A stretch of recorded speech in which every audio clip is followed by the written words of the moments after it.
Good morning. I'm Peter Milios from the Finance News Network. US markets traded mostly sideways as the major indexes finished mixed on a day where investors continued to debate the Fed's next rate moves and timing.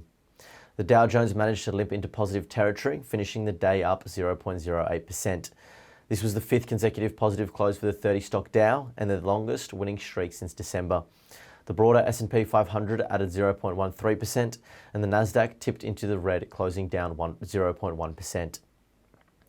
In company news, Disney slumped 9.5% after the media and entertainment giant delivered a slight revenue miss. Defense technology firm Palantir collapsed 15% as the company gave softer than expected earnings guidance. On a more positive note, Peloton jumped 15.5% on reports that private equity is looking at potential buyout of the fitness company.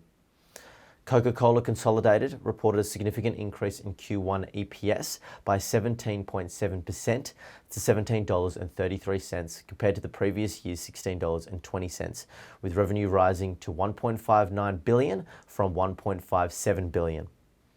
Additionally, the company plans to buy back up to $3.1 billion of its common stock, emphasizing strong free cash flow and margins. After the bell, Reddit reported results. Revenue exceeded expectations at $243 million versus $212.8 million anticipated, driven by a 48% year-over-year increase, mainly from a 39% rise in ad revenue to $222.7 million.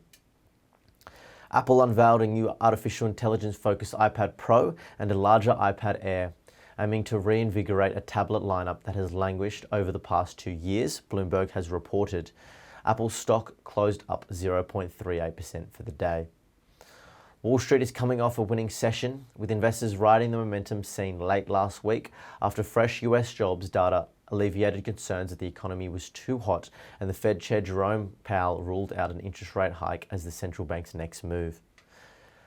Turning to US sectors, the best performing sectors were materials and utilities, which closed up 1.17% and 1.12% respectively.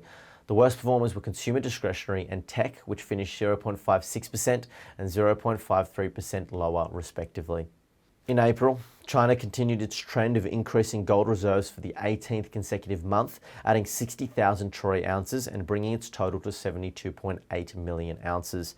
This accumulation coincided with record high gold prices, driven by safe haven demand and consistent buying from the central banks, with the People's Bank of China emerging as the largest official buyer in 2023, with net purchases of 7.23 million ounces, according to the World Gold Council. European markets traded strongly, hitting their highest level in over a month, as markets reacted to a flurry of earnings reports in the region. The regional Stoxx 600 index closed 1.14% higher, with all sectors in the green. Financial services led gains, up 2.62%. Looking ahead at the Australian landscape, the SPI futures are pointing to a 0.2% gain. Thank you for listening.